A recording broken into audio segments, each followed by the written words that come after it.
7%, on va en parler avec Frédéric Rosier qui est en ligne avec nous, bonjour. Bonjour. Conseiller en investissement chez Mescart Gestion Privée, 4874. Frédéric, on bute toujours sur ce fameux niveau technique des 4900 points. Oui, effectivement. D'ailleurs, tout en restant extrêmement positif sur ce début d'année, possible qu'on rentre dans une phase de transition, peut-être même de légère correction dans les prochains jours, ce qui serait tout à fait logique avant de donner une impulsion. Donc on est dans la phase, on va rentrer dans la phase active des publications de résultats, donc un peu de prudence. On a aussi les taux, et ça il faut le noter, on a franchi le fameux 1% sur le 10 ans français, et voilà, ce niveau-là est peut-être un premier seuil d'alerte, et on l'a vu d'ailleurs, hein, les banques qui étaient très bien orientées ce matin ont commencé à temporiser un petit peu, certaines d'entre elles sont passées même négatives à l'instar de BNP.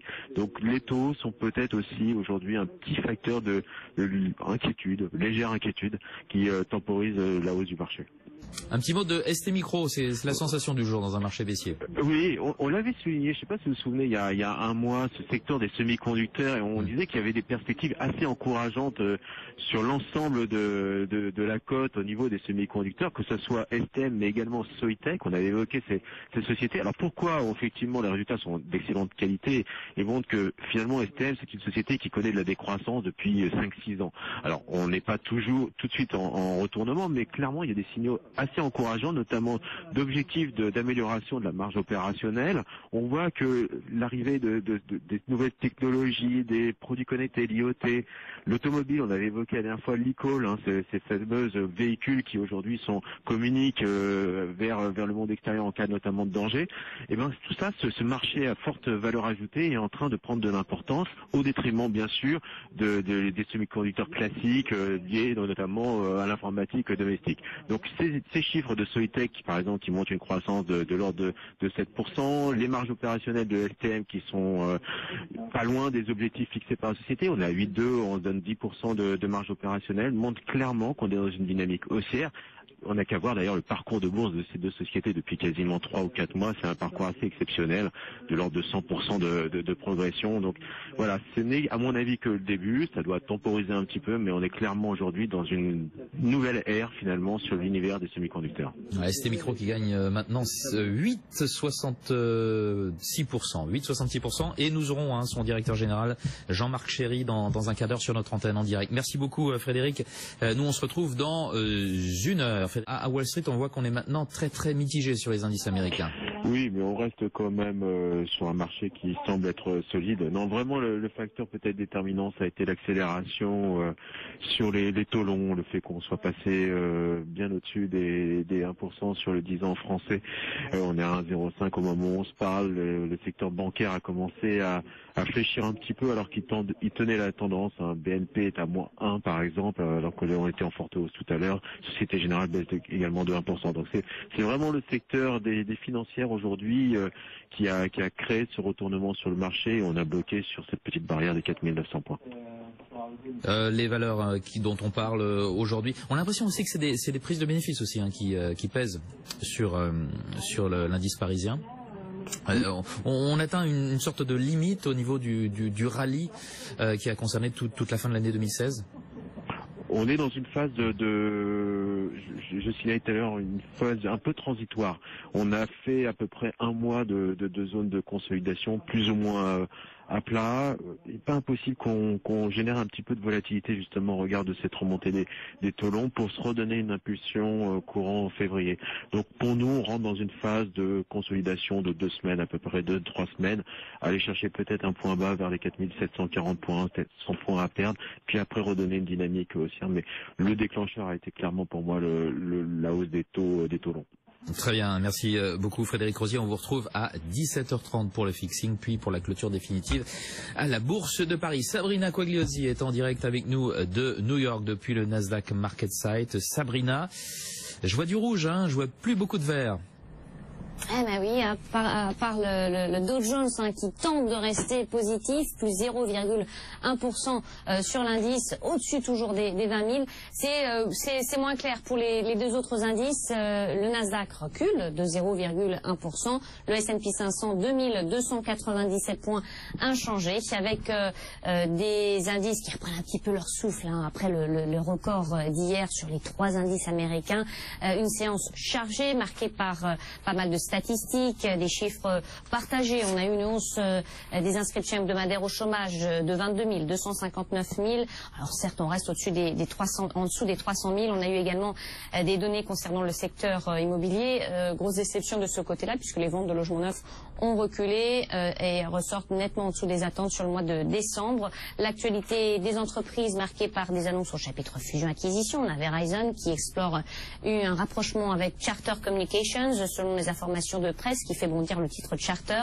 On a Johnson & Johnson qui, de son côté, après plusieurs semaines de discussion, met la main sur la biotech Actelion pour 30 milliards de dollars. Et puis beaucoup de résultats d'entreprise. Ça continue bien sûr dans la série des publications des résultats du 4e trimestre, avec des annonces en provenance de Comcast, par exemple, qui fait mieux que prévu sur le trimestre écoulé, qui annonce un rachat d'actions supplémentaire avec une hausse du dividende, une division de son titre. Le titre Comcast prend 3%, des annonces dans le secteur automobile, avec Ford qui annonce une nouvelle perte, mais le chiffre d'affaires est un petit peu au-dessus des attentes, le titre est en hausse. Fiat, de son côté, double pratiquement ses bénéfices sur le trimestre écoulé. Le titre n'en profite pas. C'est un petit peu plus décevant, en revanche, pour Caterpillar, avec des résultats mitigés. Il y a un titre qui recule de 0,2%, et surtout pour Mattel, c'est le plongeon du jour, une baisse de 14% après des chiffres inférieurs aux attentes. Le groupe a été pénalisé par les fortes promotions réalisées sur les périodes de fin d'année. Et ce soir, grand rendez-vous également, Starbucks, Alphabet, mais également Microsoft publieront leurs résultats du trimestre écoulé. Merci Sabrina Quagliozzi. On vous retrouve dans moins d'une demi-heure pour un nouveau point sur Wall Street. Dans l'immédiat, 17h et bientôt 7 minutes, on fait le point sur les grands titres de l'actualité.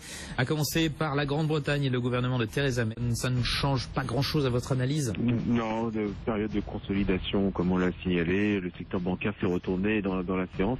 Concernant les hausses, on a une belle progression de Nokia, soutenue par Ericsson, notamment le résultat d'Ericsson. Le titre progresse de 3%. Et concernant les baisses, beaucoup de valeurs liées notamment au secteur de la construction. On voit par exemple Vinci et Saint-Gobain souffrir, quasiment moins 2% par exemple pour Saint-Gobain aujourd'hui. C'est quoi? C'est des prises de bénéfices sur ces valeurs-là? Oui, tout à fait. Et toujours l'impact négatif aussi des taux, et notamment sur le cas Vinci.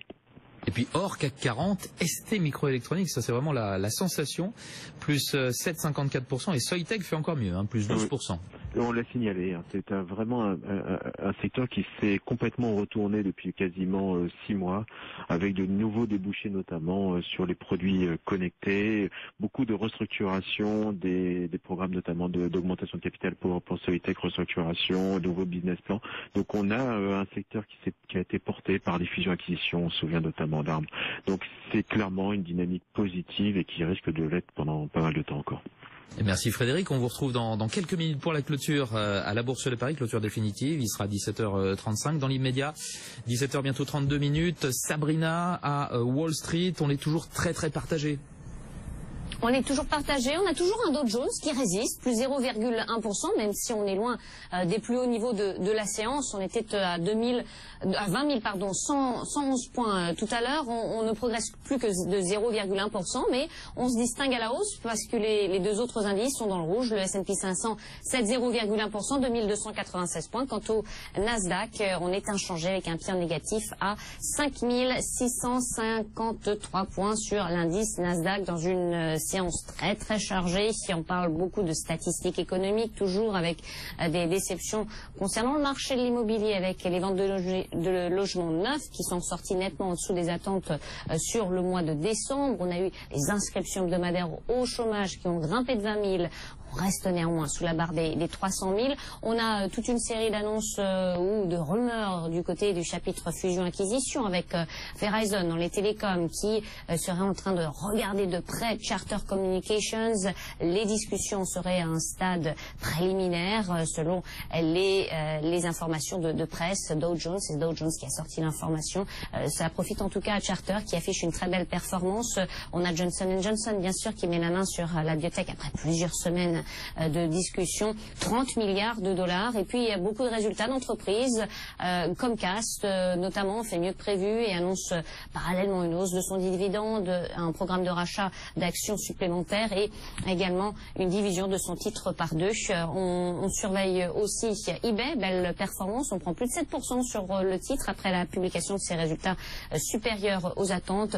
C'est un petit peu plus partagé dans le secteur automobile avec Ford une perte mais un chiffre d'affaires supérieur aux attentes ou encore Fiat qui multiplie par pratiquement 2 son bénéfice sur le trimestre écoulé mais le titre n'en profite pas vraiment. Caterpillar également des chiffres mitigés, un titre qui est sous pression et puis la forte baisse est signée aujourd'hui Mattel, une baisse de plus de 14% suite à des résultats nettement inférieurs aux attentes. Le groupe a été pénalisé par de fortes promotions lors de la saison des fêtes des achats de fin d'année. Voilà donc pour cette séance, on est partagé avec un Dow Jones qui reste sur une petite progression, le S&P 500 et le Nasdaq, Vincent, sont dans le rouge.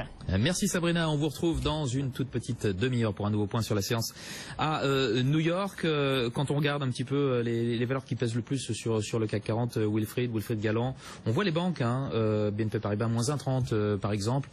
Pourtant, vous nous dites que le secteur financier a encore du potentiel. Vous parliez des banques Wilfried. Vous dites chez DNCA que voilà, les valeurs value ont encore une bonne carte à jouer en 2017 et les banques en font partie alors ? Oui, parce qu'un des critères de la gestion value, c'est ce prix sur actif net comptable. Donc, combien on paye en bourse les fonds propres comptables tangibles dans une société, et notamment chez les banques. Et donc, en France, on a effectivement des banques qui sont en dessous de leur moyenne historique et parfois en dessous, effectivement, du chiffre de 1.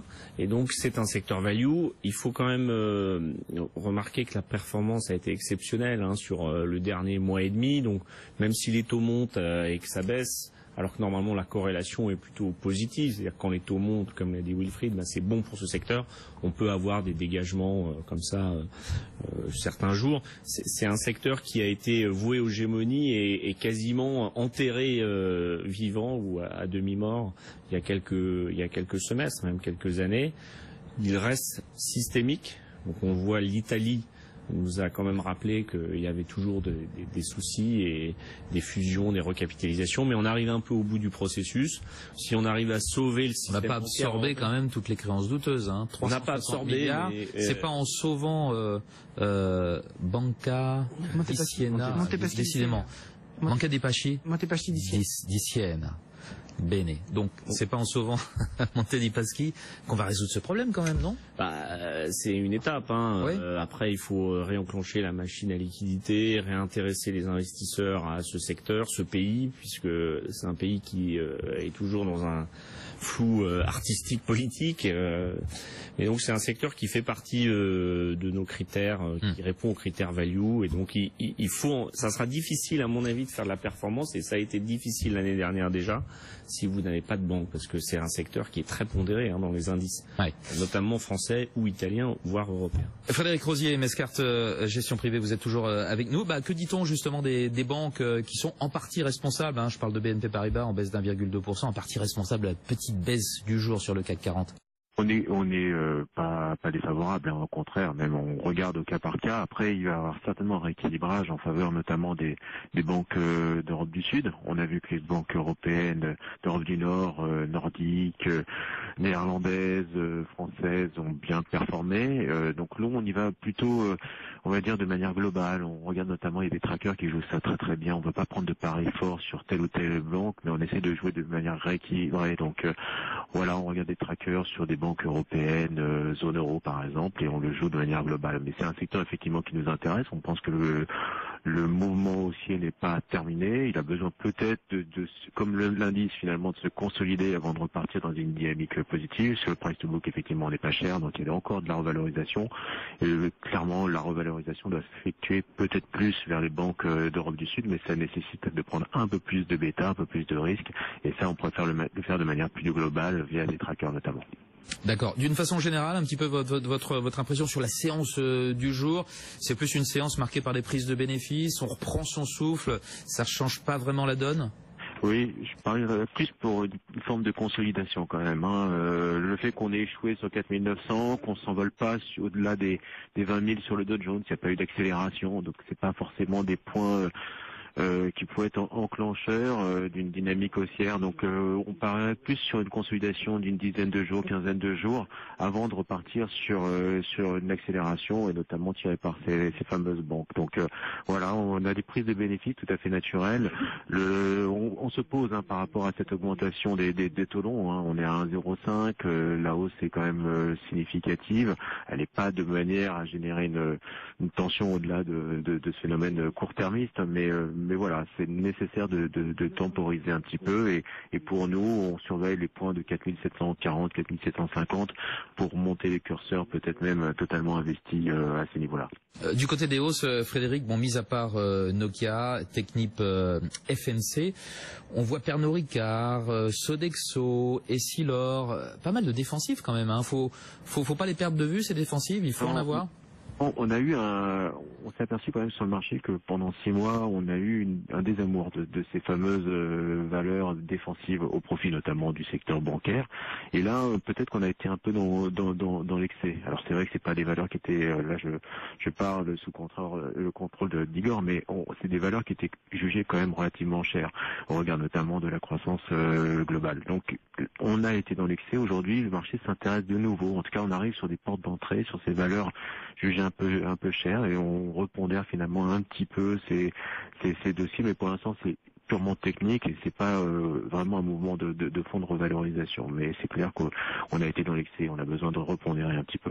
Igor Demac, des défensifs, faut en avoir quand même. Il y a aussi les opérations de fusion, Essilor, Luxottica, qui peuvent aussi donner envie de jouer une autre histoire que celle de la pure croissance. C'est vrai qu'il y avait eu un différentiel de performance entre la croissance et la value.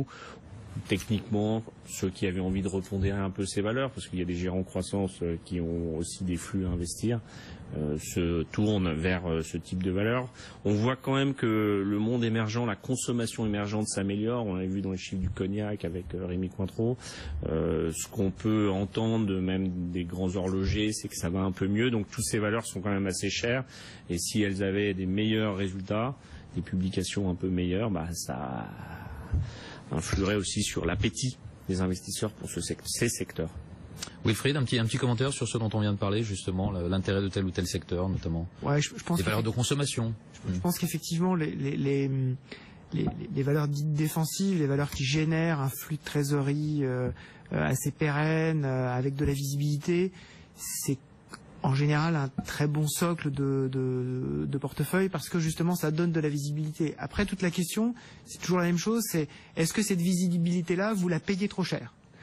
Et fut un temps, comme le monde était tellement incertain et tellement peu lisible, on était prêt à payer extraordinairement cher pour avoir un peu de lisibilité via ces valeurs-là. Dès lors qu'effectivement on rentre dans un monde, on va dire peut-être un peu plus lisible aujourd'hui, avec des phénomènes de cycle, des phénomènes de taux d'intérêt, des choses finalement relativement classiques, on est peut-être plus prêt de payer aussi cher pour avoir de la visibilité, pour avoir de la récurrence. Et donc c'est là où effectivement il faut avoir une vue, on va dire, plus équilibrée, à la fois choisir des bons dossiers avec des bons fonds, et puis garder en vue les grands équilibres de portefeuille qui permettent globalement, quelle que soit la situation, de continuer à progresser sans se dire qu'on a pris des risques inconsidérés. Frédéric Rosier, vous êtes toujours avec nous. Il nous reste une petite minute. Alors on a pas mal parlé de ST Microelectronics. Son directeur général était en studio avec nous tout à l'heure. La sensation du jour, plus 7,63%. Dans l'univers de la technologie, c'est vraiment des valeurs qui ont un intérêt fort, les fabricants de semi-conducteurs. Je crois énormément et je l'avais souligné déjà il y a un mois et demi. Il faut bien noter la bascule qu'on a sur les nécessités de ces semi-conducteurs, notamment dans le monde du produit connecté et de l'automobile. Aujourd'hui, on le sait, dans l'automobile, il y a 6 000 à 7 000 euros par exemple de technologie dans une BMW. Et donc on voit. Et quand elles seront autonomes, il y en aura encore plus. Voilà, exactement. Et l'arrivée obligatoire de l'ICO, qui est ce système qui va alerter les secours en cas d'accident, qui nécessite à la fois d'avoir une technologie de GPS pour l'espace, mais également derrière sur la dynamique, la vitesse à laquelle s'est produit l'accident. Tout ça va nécessiter beaucoup d'informatique embarquée et on voit que le potentiel de croissance est relativement important. Donc il y a beaucoup de valeurs dans le secteur. STM fait partie des grands gagnants clairement de cette mutation technologique, mais il y en a d'autres. En Suisse Ubloc par exemple, on avait vu à ARM également et tout l'intérêt que suscitait ce dossier à l'époque, mais Soitec aussi a fait sa transformation en sortant de métiers peu rémunérateurs comme le solaire ou le LED pour aller vers de nouveau cette technologie qu'elle maîtrise, qui est c'est-à-dire la technologie SOI. Parfait, merci Frédéric Rosier, merci d'avoir été avec nous. On vous libère, conseiller en investissement chez Mescart Gestion Privée, Wilfried Galland, Igor Demac. Vous restez avec nous, on fait une courte pause et on se retrouve pour la dernière partie de ce club de la bourse dans Intégral Bourse. BFM Business,